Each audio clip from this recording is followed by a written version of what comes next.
Your local government goes in every year. They kind of look at, a home, and they reassess what they think the property's worth. Every year, the government, they'll go around your local government, and they'll kind of come peep your home out, see if you painted it, or you did some addition, or whatever it is you may have done. They go around, they do that. And even if you haven't done anything, I live in New Jersey. New Jersey has the highest property taxes in the country. The average property tax in New Jersey is $10,000, right? So if you think about that, a lot of people, that's property taxes. My math may be a little spooky right now, but let's say 10 grand a year divided by 12 is somewhere around 800, if I'm not mistaken. Let me see if my math is right. My math could be spooky. Let me see.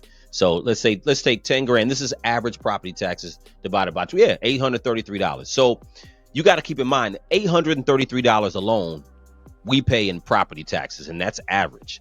I actually personally pay more than that, but $833, right? So what local governments do is that they go and they assess this based on what they think they need. Now, most of the property taxes are, again, going towards schools, right? They're going towards school, fire, police, and it contributes to their pensions and so on. I'm not against public servants, but it's extremely important. It's so important that people understand that you have to understand whether your local government is functioning correctly and whether they are spending this money correctly. There really isn't a lot of room. You got to keep in mind that the federal government, we have a stupid, ridiculous, $2 trillion deficit.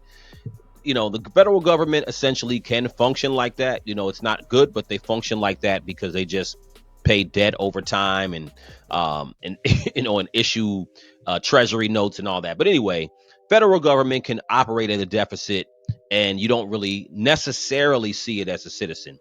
When the local governments, they can't function at a deficit like that. They really cannot. When they start functioning at that type of deficit, your town could go bankrupt, or your city could go bankrupt. And when they start having these huge deficits, nowhere near trillions of dollars, when they start having millions of dollars of deficits, something's going to happen. The school's going to shut down. You're going to have less police. You're going to have less fire. You're going to feel that shit immediately. So it's extremely important. But again, how do you know if your town is governing correctly? How do you know if they're spending the tax money correctly? How do you know if the taxes that they are asking the property owners to pay is fair? How do you know that? And you got to keep in mind, if you can't pay it, they will take your property. And that's why I'm now pounding the table that these real estate taxes have to be eliminated, because mom and pop have every right to own the building, the property below their feet, and not pay in perpetuity. And you do that in favor of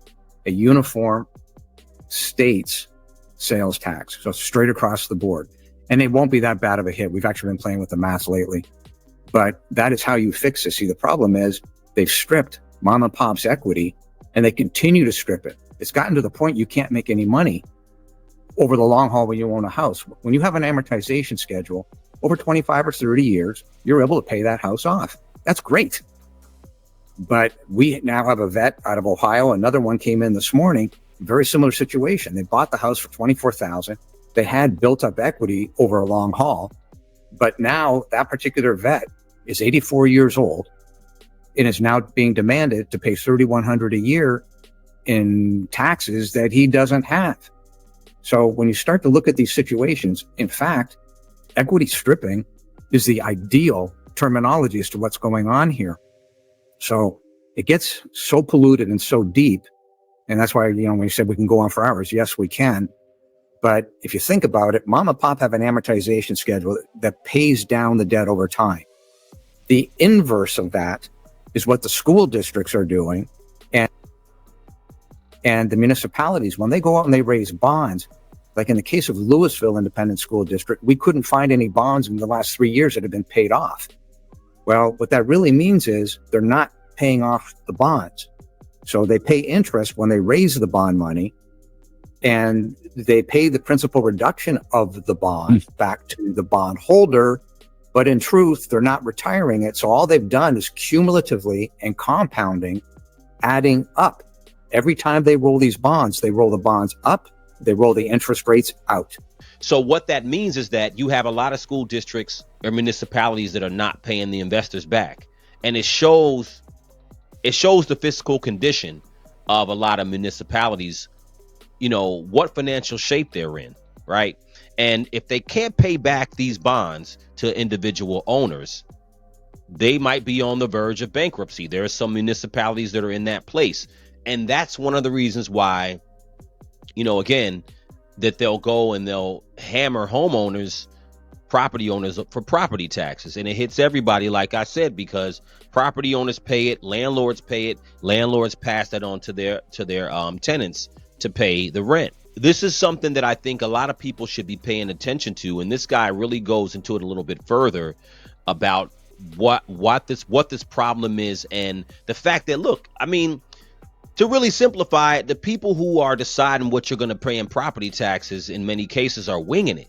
They are literally winging it and just being like, well, this is our budget. We need more. So we're just going to raise the taxes based on what we think we need. Not saying, you know what, why don't we try to find where we don't need, find expenditures that we can cut, essentially, right?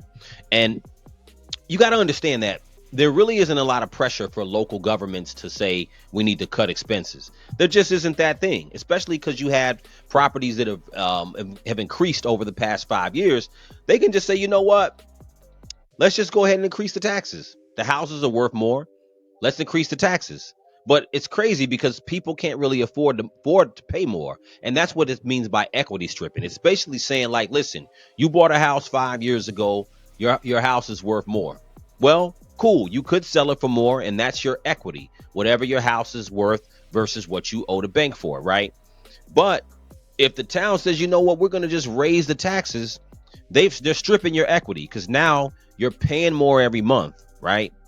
And you can't do anything about that. If you can't pay it, the town can foreclose on your property and take your home. So again, this is a real big problem, especially for older people or people in general who have paid off their property. And this is the whole thing of what we do on this channel and what I do. You got to understand, we have to start getting into deeper conversation.